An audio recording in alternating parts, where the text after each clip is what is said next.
It's one small step for man, one giant leap for mankind. Columbia, this is... This is Houston, AOS, over.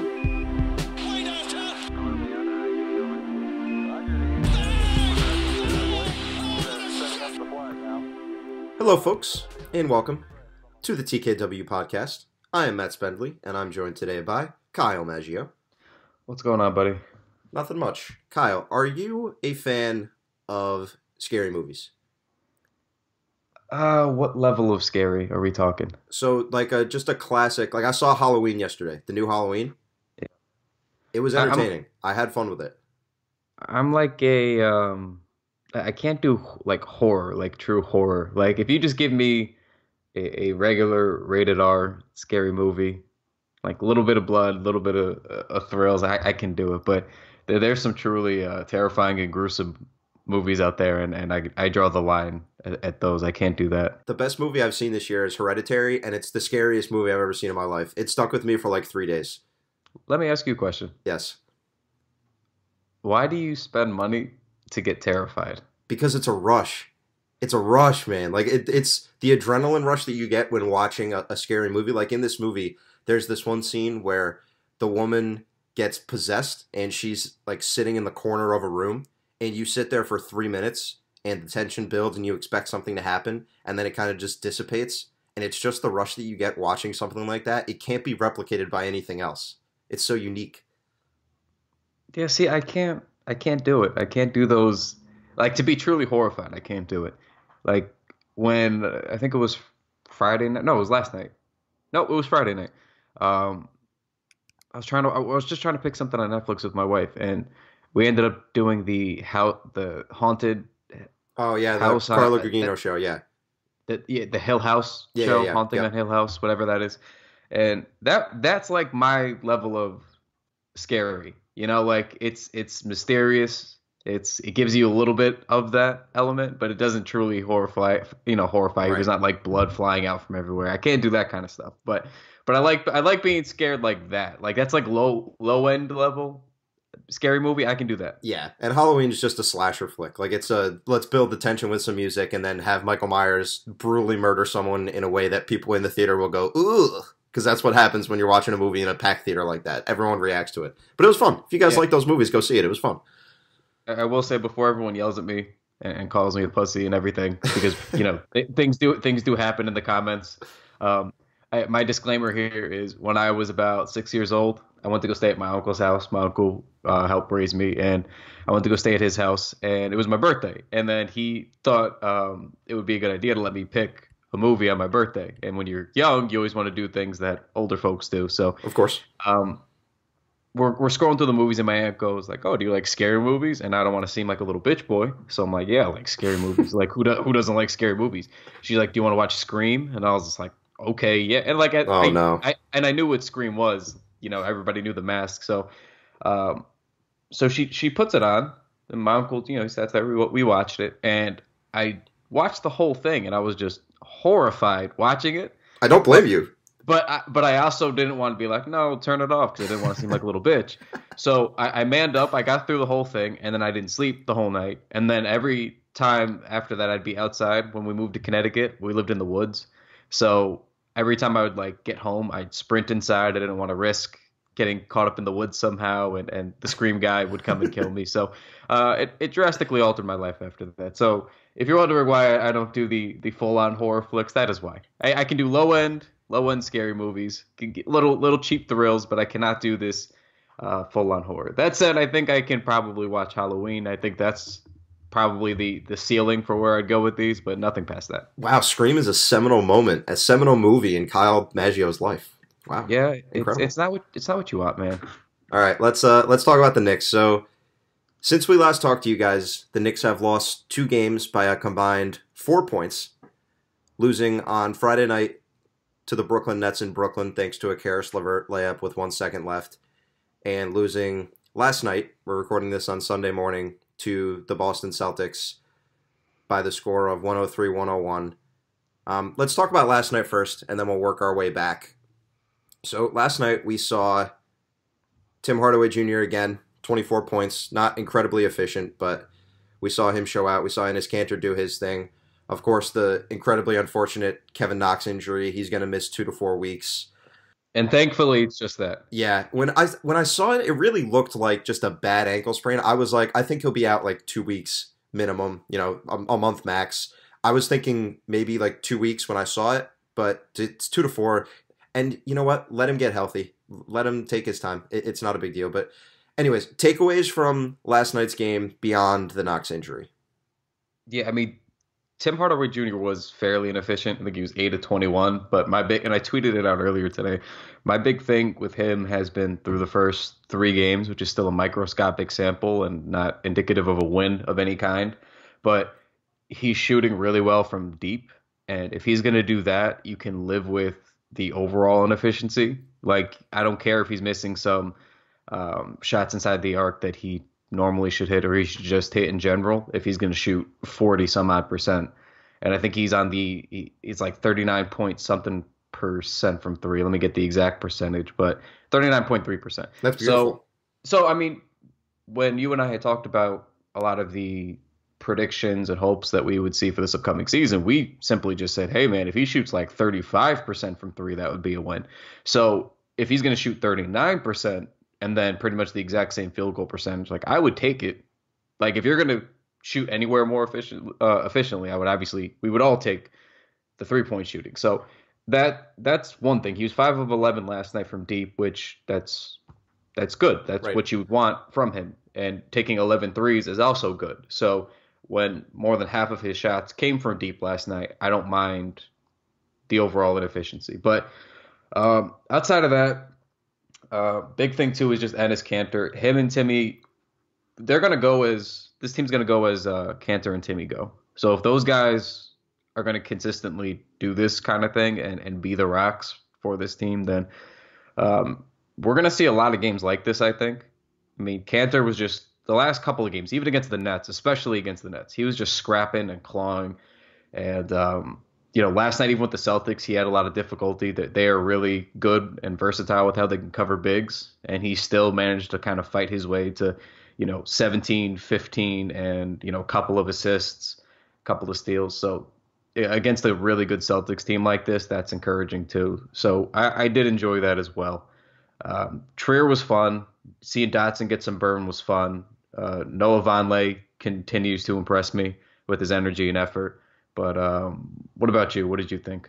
Vonleh is just a vacuum on the boards. Like, that man just sucks in rebounds. It's amazing. Like, he had 11 rebounds, or I think he had 10 rebounds in 11 minutes at one point last night. He did, and he finished with 13. Right. So 3 assists too, and he's had some nice passing moments. But to your Hardaway point, it's important to consider efficiency through the lens of a 3-point shooter, right? So we look at someone like Robert Covington, who more than half of his shot attempts are threes. There's a reason why he never shoots that high of a percentage from the floor, and that's because his percentages are naturally pulled down because he's taking threes, which are not as high percentage of a shot. They are a better shot in terms of expected point value, but they're not a higher percentage shot. So if Tim Hardaway Jr. is going to shoot 42% from the floor this year, but he's going to be taking 7-8 threes a game and making them at a 39% clip, that's good. But I also think that we need to keep in mind, this is a guy that usually finishes around the rim really well.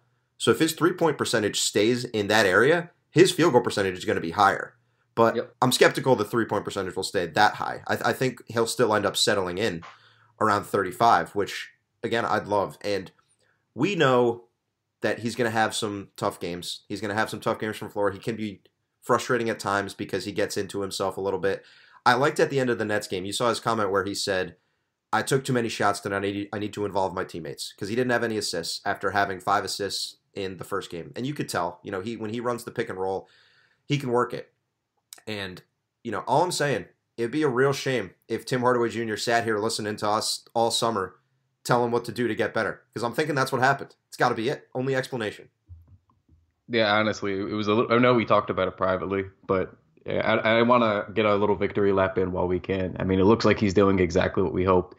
A lot of it is just I know he's still missing some shots, but it doesn't look like he's truly forcing it like he did last year. Like most of the action that he's getting here is either A, in transition, or B, they're really just running him off a lot of action, which that's something that we griped about with Hornacek's offense was there wasn't a lot of movement. There was a lot of stagnation and a lot of, KP and Timmy having to create on their own, which obviously always leads to more inefficient shots. So what we've been seeing early in the season, and it's the only sample we have to work with of meaningful games, but they seem to run Timmy around lots of screens to do lots of different things, whether they're going to have him roll to the rim and get him that downhill start. We've seen that, which is good for a guy whose strength is transition because it's kind of in the same vein. So getting him running to the rim like that is good, and he finishes well around the rim generally. So that's something that you'd want to keep pushing. And then if that's not there, if the lane isn't there, generally he has a lot of space now to just,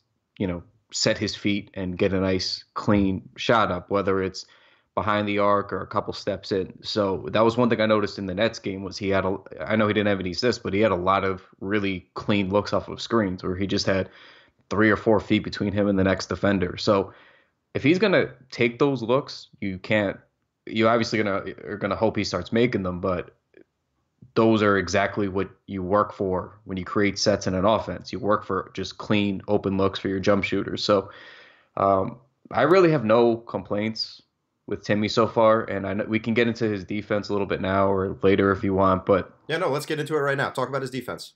he's just been very active. I'm not going to sit here and say he's suddenly a world-class defender or even a slightly above passable defender, but he's been pretty damn good, You know what, especially Kyle? Wait, on hold on. I need to stop this right now. Do you know that he gave up a game-winning bucket and that he shouldn't have even been on the floor in that situation? Oh God, I'm glad I was sitting down when he told me that. I know, That right? Oh just my God. sucked the wind right out of me. But no, I watched the Nets game this morning, and I didn't get a chance to watch it live, and I just wanted to be. And I saw the highlights, and I saw that last bucket, but I just wanted to watch the rest of the game. And the whole game, he was very active. He had a couple of steals or tips, just diving into the passing lanes, which that's off ball awareness. That's important. That would be a huge step in his developmental defensive growth. But his on ball was really good. The way he guarded LeVert whenever he was on him was mostly pretty good. I'm not going to say again he's suddenly a world class defender, or even a passable one, but he did his job, is what I'm trying to say. And on that last bucket too, he got beat and then still recovered in time. And then he made LeVert adjust his shot. Like you guys have to understand, the NBA is about offense, and it's filled with guys who can just get buckets. And sometimes, and another thing I'll get to later on in this too, because Tatum did this a lot last night. Sometimes it doesn't matter how good of defense you play. It's simply, even the best defenders, it just does not matter. Sometimes you can play picture perfect defense, and then some guy is going to adjust in such a way and just make the shot. And that's what LeVert did. And you just got to kind of tip your cap to him. Now, we can argue about, and get into this later on or after this discussion, about whether Frank should have been on him for the same reasons that they kept Timmy on him, but in terms of development. But I just thought, I don't know how anybody could have really defended that drive better outside of just preventing the drive to begin with. But I thought he recovered and defended that about as well as you could hope. Tatum is going to haunt the Knicks for years, and it makes me sick to my stomach. He was awesome last night. He was, and I mean, I was tweeting some clips from my account, just defensively. He was just dropping buckets on guys' heads. Like Lance would guard him well, Timmy would guard him well, and he's just hitting these fadeaway, really heavily contested jumpers. And if he's going to hit those shots, if anyone's going to hit those shots, you tip your cap and move on. Like that's going to happen to you sometimes. Yep. Now, about Timmy. Do you subscribe to the theory in the NBA that defense is mostly about effort? Do you believe that to be the case?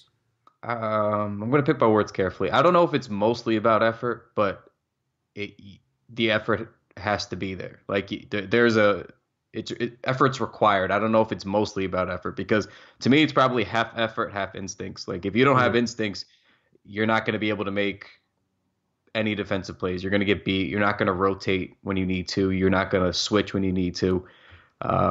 You're not going to notice certain screens and whether you should go up, over or under them. So I don't know if it's the only thing, because we've seen. I always go back to this when Amari was with the Knicks. that guy tried defensively. He just stunk because he wasn't good. He didn't have the instincts for it. They put him in positions to succeed, like in his first season when he played the center, and they basically just said, stick around the rim. That's it. Just block shots. Try to rotate as best you can. And that was probably the best defense he had played in his career. He was averaging like 2.5 blocks through the first half of the season. And but I don't. But as we went on, we saw like he's just not good. And he was always trying. Putting it lightly.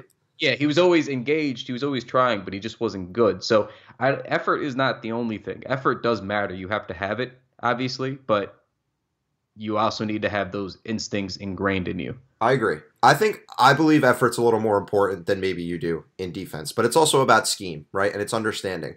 Let's take Tim Hardaway Jr., one of the most athletic players in the NBA. I don't think anyone would deny that. No matter how you feel about his game, he's incredibly athletic.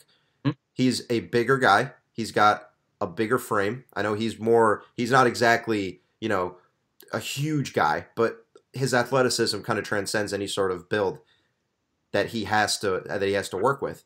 When he's under a new coach, David Fizdale, that's a galvanizing thing. And Fizdale has said, you're our leading scorer. Go get the basketball and go do your thing. I think that matters when it comes to playing defense in the NBA. Timmy and Hornacek never seem to really have a good relationship. Those little things affect how a basketball player thinks. It's, I'm going to try on defense, but if that guy gets behind me, it's okay. Now this team is relying on me to be a leader, to be there, to step up, and I need to be that guy for this basketball team. And that's why when we see Fizdale put Hardaway on LeVert and LeVert scores the bucket and people are upset about it, Fizdale after the game said, Timmy's our guy, and I wanted him out there because he needs to learn, and he needs to be thrown into the fire in these kind of atmospheres to become a better defender. So those kind of decisions have lasting impacts. And when you're the Knicks, again, the win-loss record doesn't really matter that much this year, and losing sucks. I tweeted this from the account yesterday. I know that these couple games have been the best result in theory because they lose close games. We saw nice signs from some younger guys. Your highly paid veterans played well. But with Tim Hardaway Jr., giving these guys a reason to work hard and to want to be a factor on this team, that matters. And Fizdale's done a good job about instilling the culture that he said all summer. I know you feel the same on that. Yeah, as you know, I was really cautiously optimistic with the Fizdale's been my guy. When the coaching search started, I was hoping they got him, and then some other enticing names popped up, but I just thought with this roster and this timeline, Fizdale was the guy, and loved obviously what he had to say all summer, because that's what happens when you're a new coach. You go into your PR tour and you make sure you say all the things that are important to the fans. And normally we don't see the actions carry through during the season, and we are now. It's very, very early, and I never want to do victory laps this early. We're 3 games into an 82-game season, but he's doing the types of things that he said he would do, like starting Frank Ntilikina, even if it's at the 3, based on the fact that he earned it, based on that merit. So, having Knox come off the bench, even though Knox was basically all but assured a starting position because Knox didn't play well. He didn't earn a starting spot. Like, that does matter. And then the fact that it wasn't a 1-game thing, that it's sort of just what it is right now, that to me still matters. So I like that. And then even the Timmy thing, like somebody brought it up too, like, well, if it was, because I brought up, well, that's fine for development if you're going to leave Timmy on LeVert there and let him just grow and figure it out and live with the results. And, if he gets burned, he gets burned, and he's got to learn how to get better the next time, which that's, to me, is fine. I understand that reasoning, and I like that reasoning. And again, Timmy played damn good defense there, so there's nothing we could really complain about. But someone brought up, well, if it was about development, then wouldn't you have Frank on him? Which, that's also valid. That's true. Like, you would put in your second year, budding, whatever position you want to throw on Frank player there. Like, that does matter for development too. But to your point about being the leader, like calling out the leader on the team to have to step up, that's making him lead by example. And you would hope that trickles down to the rest of the team too. So I get what he's doing, and I think it mostly paid off because it wasn't like Timmy just got blown by and it was an easy layup for LeVert or a dunk. So I like what he's doing. It does help. It does kind of ease my mind a little bit, and it should ease the minds of other Knicks fans who were in the same boat as me, where it was, well, now we need to see the actions play out on the court the same way. But it really is hard not to be encouraged by what he's done so far. People really tried telling me Tim Hardaway Jr. should come off the bench this year. People really tried telling me this with a straight face. Just a question for you, buddy. Did they also try to tell you and or us that Mitchell Robinson should start over the bedrock in the paint right now, Enes Kanter? That was a thing that some people said. Some people were saying easily too. That he, for sure, from day one, because he plays defense. Kanter's been darn good, man. He's been a much-needed source of output, which is the number one reason why he was always a perfectly fine fit for the team this year, because they just need what he provides. They need scoring, which is why Hardaway's been such a nice addition to the team this year. I should say the new Hardaway's been a nice addition to the team this year. But with Kanter, his rebounding and his scoring, they desperately needed that from a big man with Porzingis out, and he's been great. I think people forget, too, that the NBA is about getting buckets at the end of the day. Yeah, no, you're right. I know you say this a lot. And as much as, you would love if your big man, your center, is going to be a defensive stopper. Like, I love dying on the hill of KP being an elite rim protector, because that's fun. It's nice to know that if your perimeter defending isn't good or if someone happens to get by, it's nice to know, well, KP is going to clean up a lot of that. Where Kanter, we can't really do that. And I understand that for a center, that is an important skill to have. But at the end of the day, like, if you're going to turn out almost a 20 and 10 regularly, that's incredibly valuable. Offense is always going to be more valuable than defense is in the NBA. It just is. It's a fact. I don't care if people want to argue with me that it's 50-50. It's not. If you can get buckets, you're going to be more valuable than guys who are just defensive stoppers. It just is what it is. But Kanter has just been balling out. And again, yesterday he struggled against the Celtics for a while with Horford and Baines. He just struggled to get anything going. And then down the stretch, he just kind of got it together, got a couple big buckets, and was a little bit more aggressive on the rebounds, and ended up having a nice game at the end of it. But against the Nets, he was a monster. Against the Hawks, he was great. I mean, it's nice to see the vets here, the Kanters and the Hardaways leading by example, and letting the young guys kind of just fit in and not have to worry about too much of a role early on. Even Knox had a nice game against the Nets. He got going a little bit, and that was nice to see. But, it was mostly, Timmy and Kanter leading the way. And then, Knox, when he had an open look or he had an opportunity, he would just take it. And if that's going to help the young guys grow, not having too much pressure, not being forced to run the whole show or do a whole hell of a lot. A lot of people thought Knox was going to be the focal point or a really main cog of the offense, and it's nice to see him fit in as like an auxiliary piece and just get his shots up and pick his spots. So Kanter's role through 3 games really can't be understated, in my opinion. He's done a hell of a job. Well, that's another great point that you make there about why playing the veterans matters. And it's obvious, but you don't want to put these rookies and the young guys into the fire right away. You want to let them come along, play in an offense, not be relied on to be the number one guy. Like if Kevin Knox was coming in right away and they were like, all right, you're a leading scorer, go do this. Like that's not good for his development. To have other guys around him to take some pressure off is good. And Mitchell Robinson, we know he's exciting. We know all this stuff. He just hasn't been all that good. The Kanter-Robinson pairing should never see the light of day. They played together way too much yesterday. It's just a bad unit. It's just not going to work.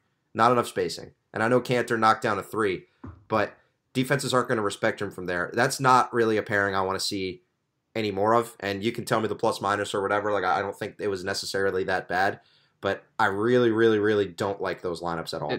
It's very clunky. And I saw somebody tweet out that they can't wait to see KP and Robinson play together too. And I was like, what are we doing here, guys? Like that's never going to be. You don't really want to see that. I know KP's played a lot at the 4, but why would you put 2 guys out there whose main thing is rim protection? They both kind of get fried when they get pulled out. One of them's going to have to get pulled out. I don't really want to see that happening. I just think Robinson should just be the go-to big off the bench and just let him play whatever backup minutes he can play, but I don't like him being the 4 or Kanter being the 4. It's just a weird and clunky fit, in my opinion. I just don't like that going forward. We've seen Kanter play the 4 in Utah, and those lineups just didn't perform well because he played along guys like Derek Favors and Rudy Gobert, and it never made sense. And it was that year in Utah when he played a lot of his minutes at the 4 when he shot a bunch of threes, and those lineups just weren't very good. And funny enough, some of those minutes in Utah came with Trey Burke, which I think people sometimes forget. I was watching the game last night, and Burke and Kanter always have had like a pretty nice connection. I think we kind of forget that they played together for a decent amount of time in Utah. Like, they have a relationship baked into their pick and roll combo already. Like, it's there. Yeah. Yeah, I mean, I really don't like what I've seen from Burke so far, man. All right. This is a separate thing. Yeah, let's talk about Trey Burke. So I like the Hawks game was fun. Yes. Everything about the Hawks game for almost every player outside of Knox for me was pretty fun. But since then, I mean, and he wasn't.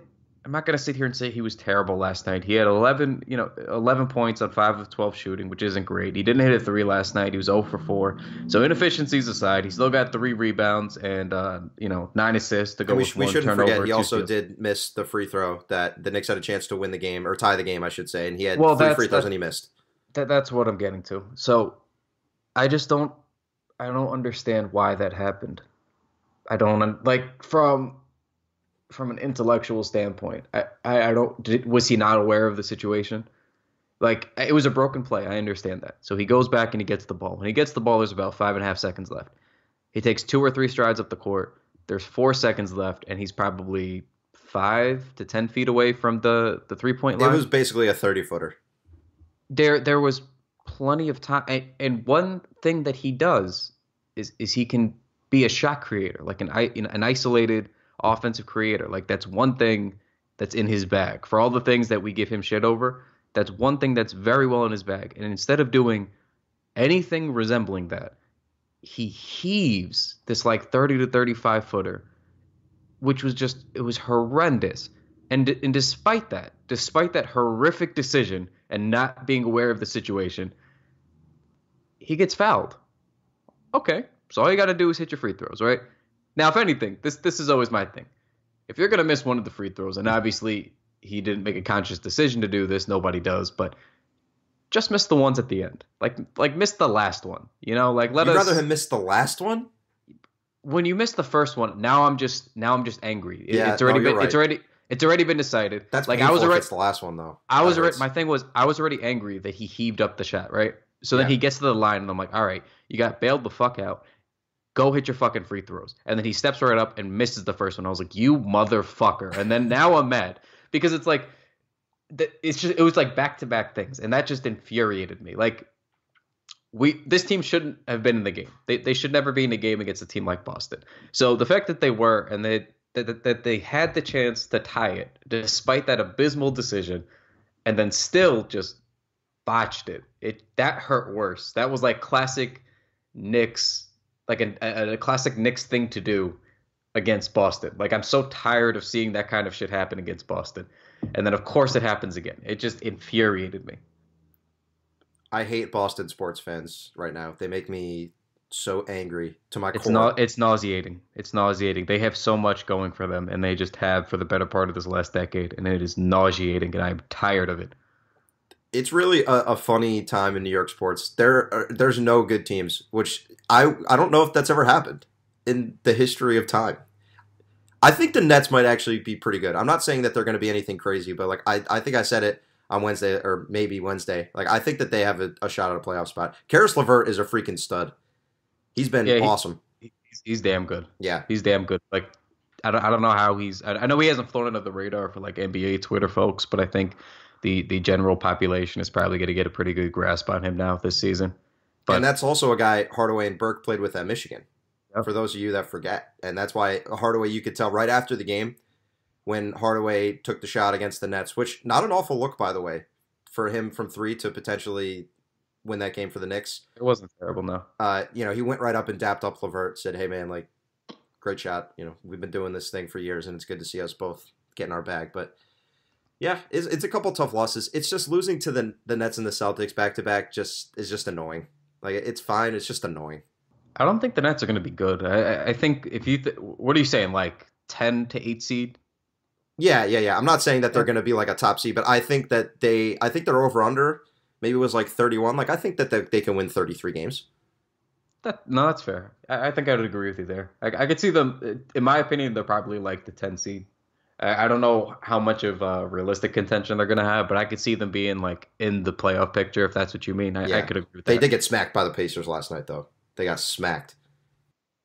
Yeah, I mean, yeah, the talent level's still not all the way there. They got it's almost like a Knicks situation. I think they're just like maybe a half step ahead. Like they got some fun young guys, but there's going to be nights like that. One of my best friends is a big Nets fan, and it's funny to hear him talk about the team in a way like they have a draft pick, and that's such a foreign feeling. I'm like, so are you rooting for them to lose? Like, what's going on? And he goes, I'm just watching. Like, I don't really even care what happens. The fact that we have a draft pick at the end of the year is great, but I'm not even thinking about it. Like, because they have young guys. Jared Allen's really good too. But he's really good. Well, let's go to the Nets game because I know you watched that this morning. Are there any things you saw in that game that you want to talk about that are any different from the Celtics game that we kind of had already exhausted? Bad Ron Baker. Bad Ron Baker, but that's always the hill that I'm going to die on. That's a perpetual thing, yeah. Yeah, I mean, he was just terrific. Well, I mean, he was. Let me ask you this, because we talked a lot about Lance Thomas in the preseason, and he's been pretty quiet. Obviously, we don't expect much from him. Have you seen anything? Obviously, with Knox going down, there's really no chance he loses his starting job. And I tweeted out last night from the account, like 5 minutes before Knox got hurt. I said, "Yeah, it's your fault." So no, I know. Trust me. As you would say, it aged like milk. I tweeted out, does Kevin Knox take Lance Thomas' starting job by November 1st? Just thinking out loud. And immediately, Knox goes down with an injury. So you son of a bitch. Yes, it's all my fault, please. How did you sleep last night? Oh, I didn't. I didn't sleep a wink.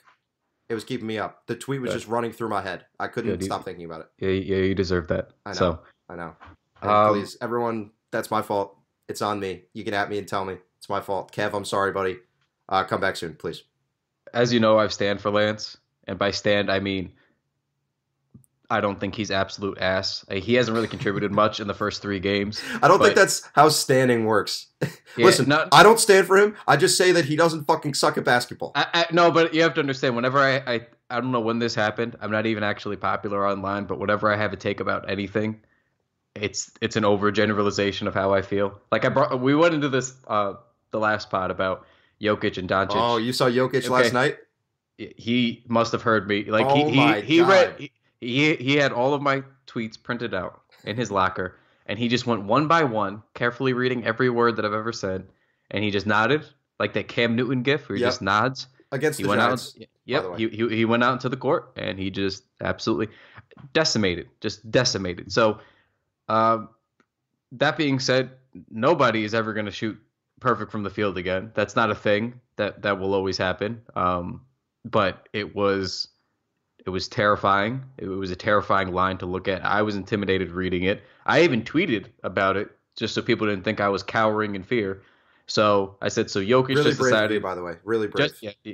Someone had to be. So he's like, I said, Jokic decided that he had enough of my shit and wasn't ever going to miss another shot, huh? What a night, what a line. I give credit where it's due. The thing is, again, when I take a stance on anything, people assume the extreme. Like with the Jokic and Doncic that I explained last pod. Don't want to get into it again. Same thing with Lance here, where I was just like, hey, guys, Lance is an absolute ass. And everyone's just like, so you think he's a good starting forward? And I was like, guys, that's not what I'm saying. I'm not saying that that's the guy I would choose to be a starting forward. I'm saying is you are oversimplifying why he would be starting or the things that he does that are good on the court. Like when I say he's a good defender and then people say, well, actually he's not because look at these numbers, then you have to, again, because people don't use context, well, defensive numbers are already shitty. But on top of that, they're even worse. They look worse when you play on a lottery team for the last 2 or 3 years. Like he does a good job of what he's trying to do. But the last couple of games, he obviously has had little to no impact. And after the Nets game, I would have been leaning, because you asked what I liked with the Nets game. The main thing for me was, besides the Timmy points and the character points that we already got into, I like what I saw from Frank, but Knox, to me, that was what I wanted to see. He wasn't, I mean, he shot pretty well. He shot 50% from the field, 3 or 4 from deep. He had 17 points, but my big thing with him is always going to be not just the scoring, because I expect him to score. I always need to see more impact outside of that. So he got 6 rebounds, and that's what I want to see. Are you scoring, and are you doing other things besides scoring to try to make an impact? And I saw that, and he seemed pretty active too on both ends. He seemed like he was actively looking on the glass too. So that to me is what I liked. And if he's going to do that kind of thing regularly, obviously if he's going to average 17 and 6, he's going to start in no time. But just that activity level works for me. So if he's going to do that, I think had he not been injured, I think he honestly probably would have slid back into the starting lineup.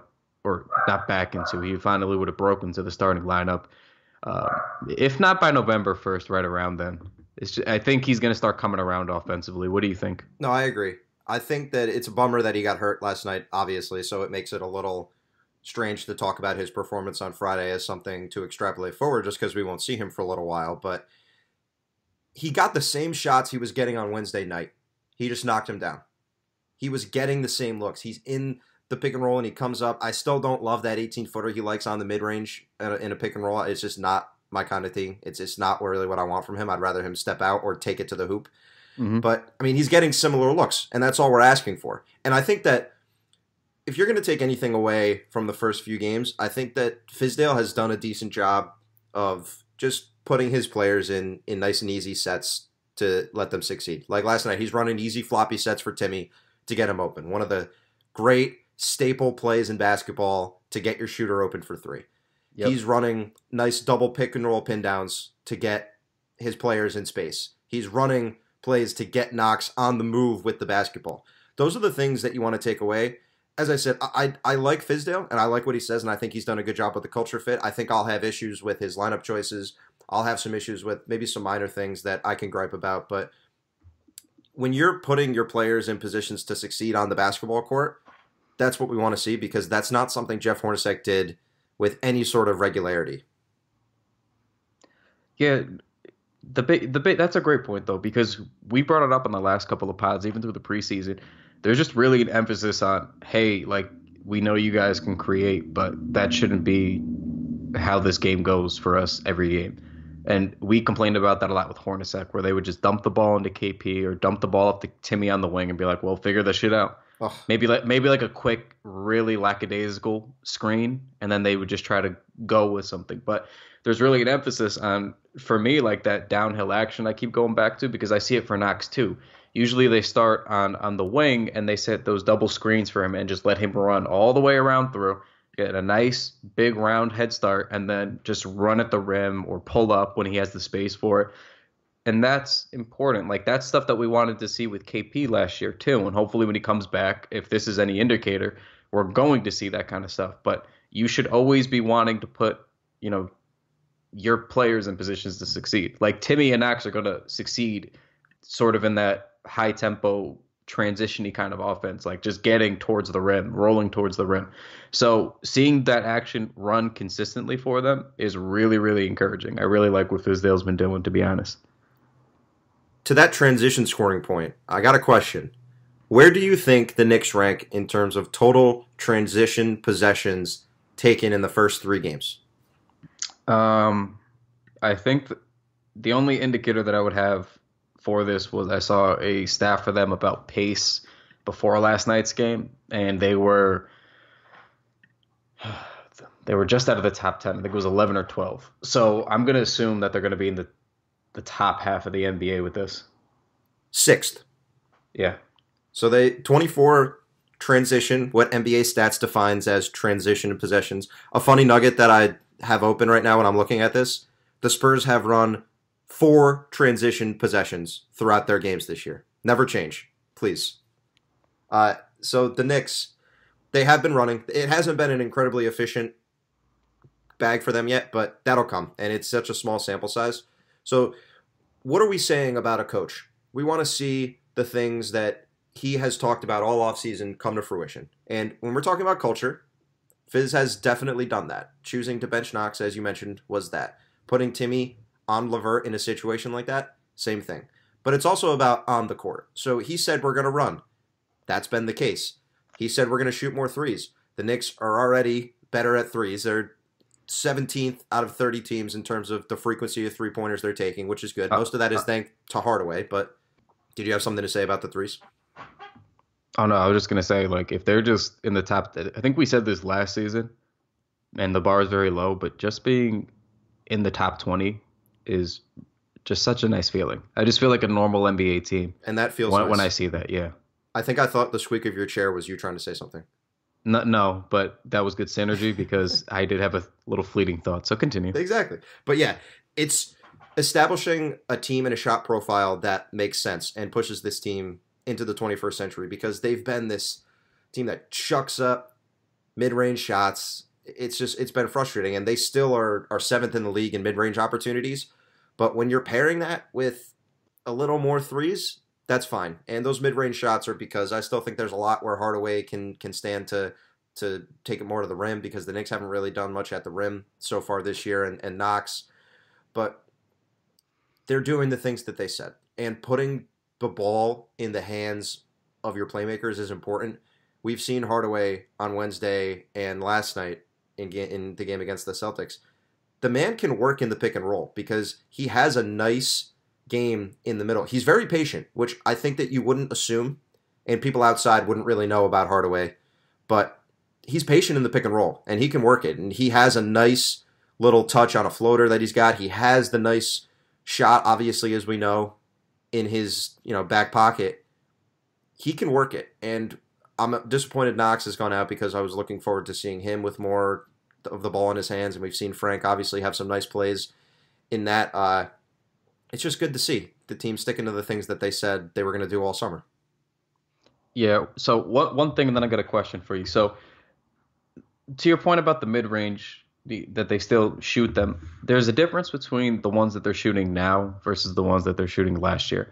Last year, it was a lot of ISO heavy or contested. I mean, they weren't really the cleanest looks last year, but just from last night's game and then the Nets game too, one thing I noticed was a lot of these looks kind of come off of the threat of the three. Like they'll set a screen. A lot of it was Timmy too, is what I noticed, but they'll set screens for Timmy to come off, and then there's this fear of him going to shoot the three, so they might overplay or play up high, and then it creates this little pocket for him to step in. And if you're going to get a clean look like that, that's fine. If it's like a Trey Burke crossover, step back, fadeaway, mid-range, those are the ones that make us feel terrible inside. Like, we don't want to see that being shot regularly. But if you're going to just step in and it's a wide open look and you're already, kind of taking care of business in terms of the volume of threes that the team shoots, like, that's okay. To me, that's just a shot within the flow of the offense. So I don't mind that. And you have to change it up sometimes too. So you have to be able to occasionally make those in-between shots. So I don't mind it when it's those kinds of looks. And I feel like it's, again, too soon to tell that it means anything. But those are the kinds that I don't mind. But I mostly agree. Yeah. So, again, it's not indicative of anything. Nothing's concrete. Anything that we say right now is not, the sample's not big enough. But absolutely, those are small trends that we've seen so far.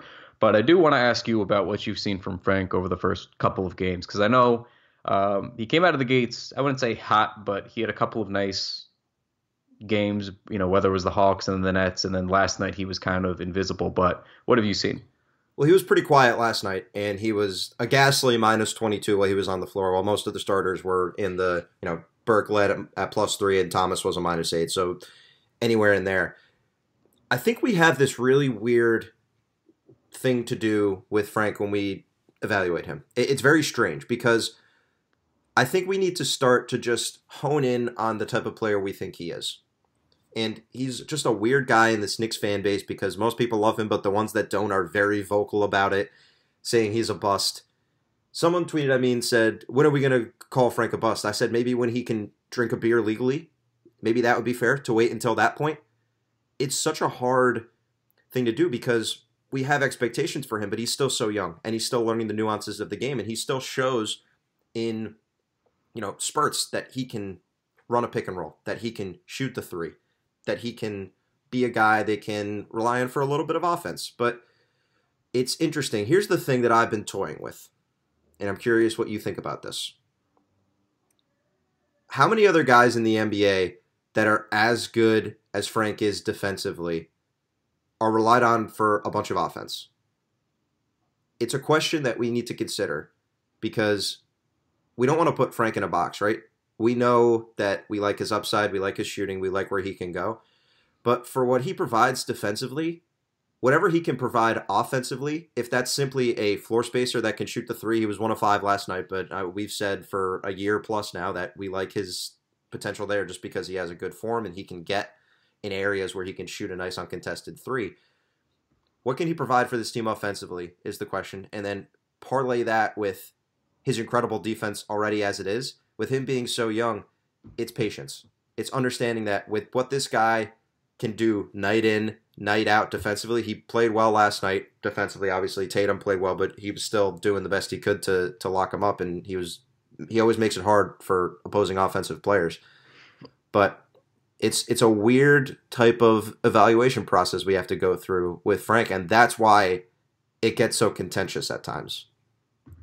Yeah, I will say, too, to your point about trying to figure out what he is, Fizdale had this quote, and I'm going to try to pull it up, but he had this quote about Frank figuring out who he is as a player and about Frank letting him tell Fizdale what that player is through his play. Yes, and before you go on, let's not forget, this is a guy that played in France as a kid in a French league, which it's not a bad league, but it's not nearly the level of organized basketball. Frank's still finding out what he is, too. Frank Ntilikina doesn't know if he's a point guard or not. Right. And that's the thing that gets stuck on it, too. I know we like to belabor the point that he's the point guard or he's a point guard, and we'd like to see him there. But at the end of the day, to me, it doesn't matter if he's a 1, a 2, a 3, as long as whatever he's at, he's damn good at it. And this is the quote from Fizdale, by the way. He says, Frank, he just keeps giving me multiple things. We needed some scoring. We needed a spark, and he gave it to us there.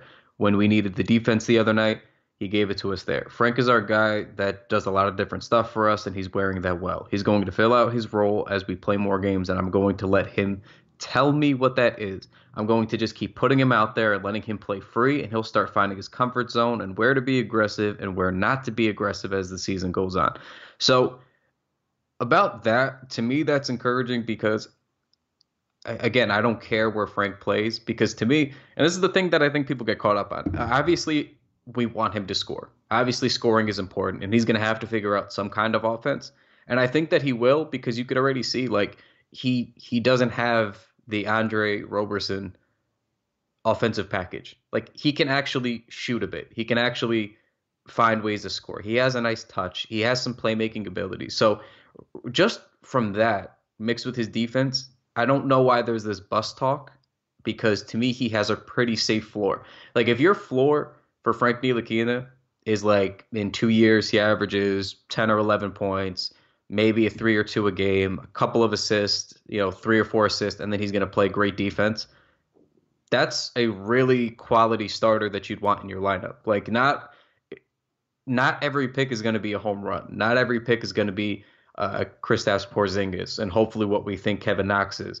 But sometimes you just need quality players who can contribute as a big plus on the defensive end. Like, that's still a win. Like, if he doesn't ever average 15 or more points, that's okay. If he's going to be able to do basic scoring, make the most of those opportunities, make some good reads, with his passing, and then play elite defense. Like, that's a fine player that you've drafted. They're not all going to be big wins, and that's okay. I just don't like this generalization in either direction that we do, that because he's great at defense, he's a stud, he's guaranteed to be whatever. And then on the other end, that he's this bust because he can't score. It is somewhere in the middle. And to your point, it is difficult to evaluate, but I think we have to be objective. If you're going to get great defense, some kind of scoring and passing from him on, which we've seen in 2 out of the 3 games, that's a player that you want on a winning team. It just is. And that's a safe floor for a player at his age too, for where he's going to project to be.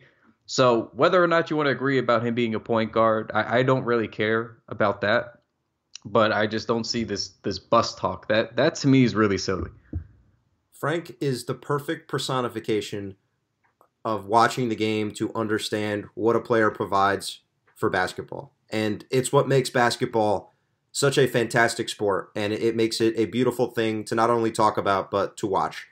It's understanding when you're watching Frank Ntilikina play that his impact goes beyond the box score. He's one of those players that he can provide so much that you don't get to see when you're looking at a box score, and it makes the evaluation process, again, difficult because for these kind of guys, let's think about it. There are guys across the NBA that we look at a box score, we don't get to watch every night, so we might think they're not good at something. Maybe they're a really good pick-and-roll defender. Maybe someone on the Kings is just remarkable at protecting the rim. That kind of thing that we miss out on because we don't get to watch, or maybe they don't block as many shots, but they contest the shots. Those are the things with Frank that really start to make it, you got to zoom in here and look at him as a basketball player and understand what he can bring to the table. And like you said, that's defense, that's a sprinkle of scoring, and his destiny might not be as some incredible scorer that's also a great defender. His destiny might be, like you said,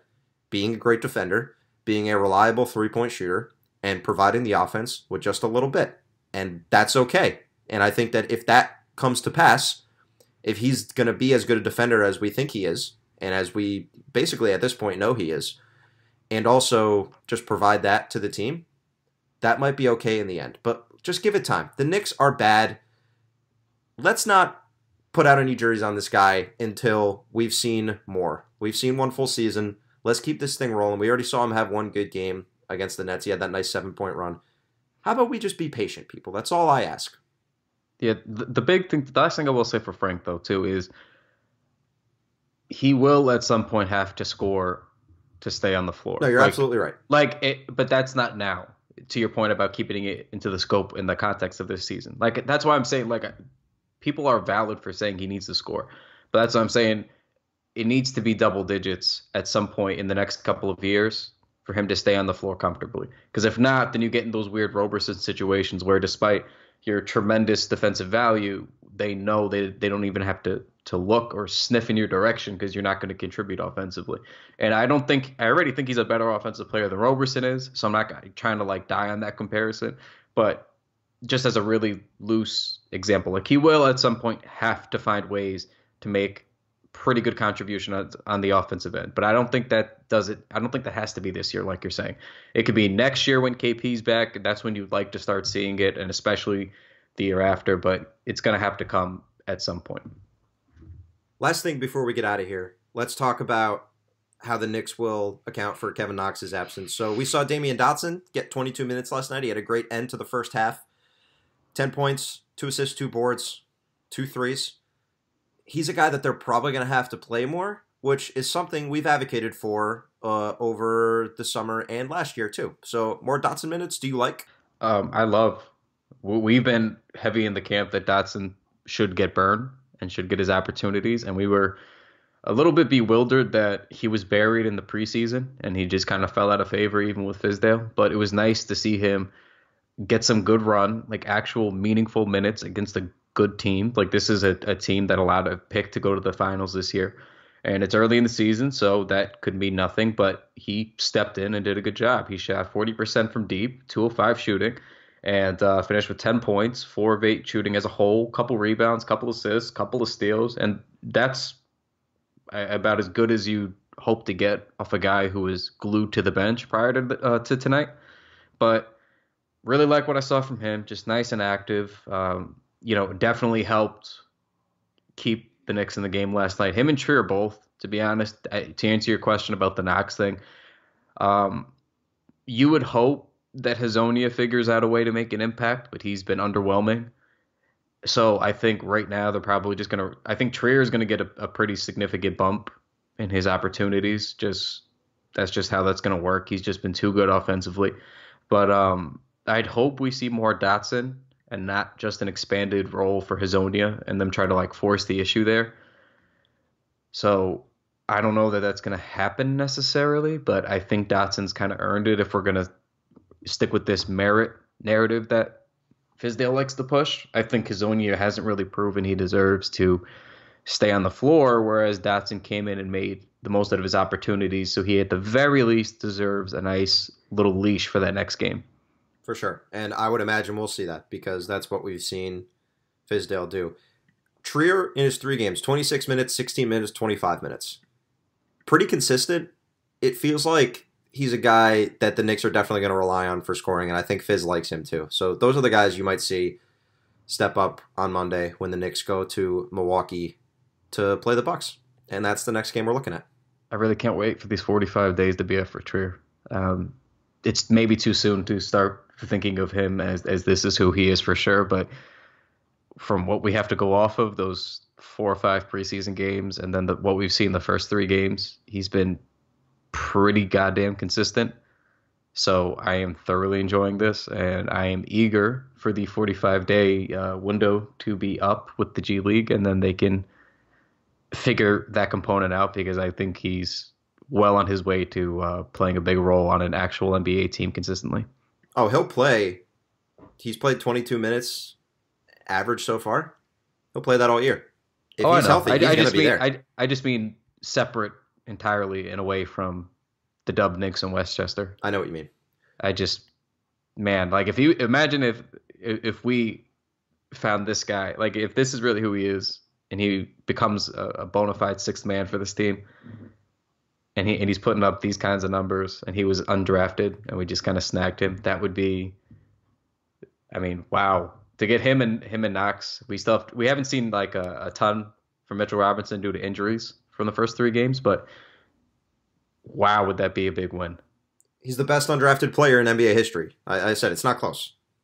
Someone brought up this Benjamin Wallace. I don't know who that is. Ben Wallace, they said. I never heard of him. It was really a weird thing. Trier blocked 2 shots in his first game. Okay, like he can do what Ben Wallace does. Let's relax. Yeah. Any other thoughts on the 2 games heading into Monday against the Bucks?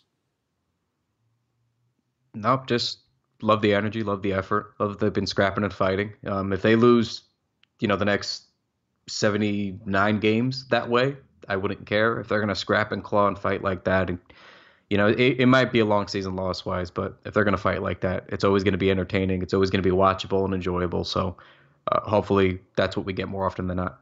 It's been nothing if not watchable and enjoyable. The first 3 games, 2 losses, but each one they've been in it, and it's been fun to watch so far. I hope that theme consists through the rest of the regular season, because that's when it gets hard, when your team's losing a lot and it's March and you got to watch them go play the Magic at MSG, and you know that it's just not going to be that fun of a game. So let's hope when we get to that point in this season, we still have some fun stuff to watch out for. Kyle, any plugs to make for TKW?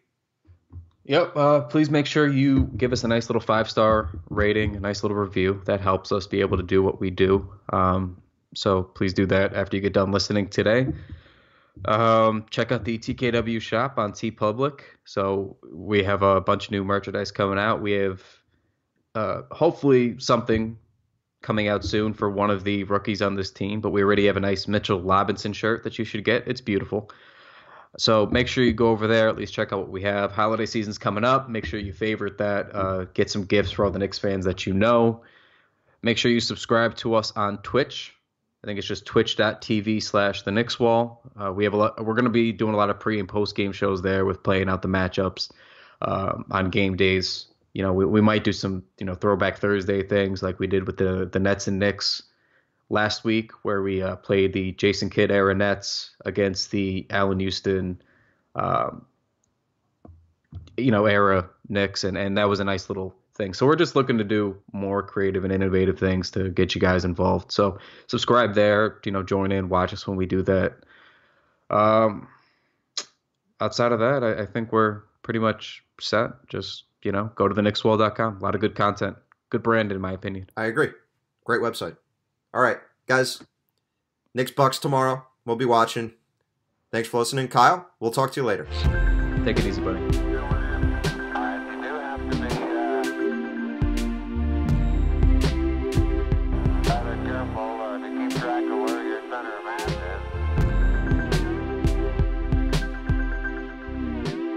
Feet underneath your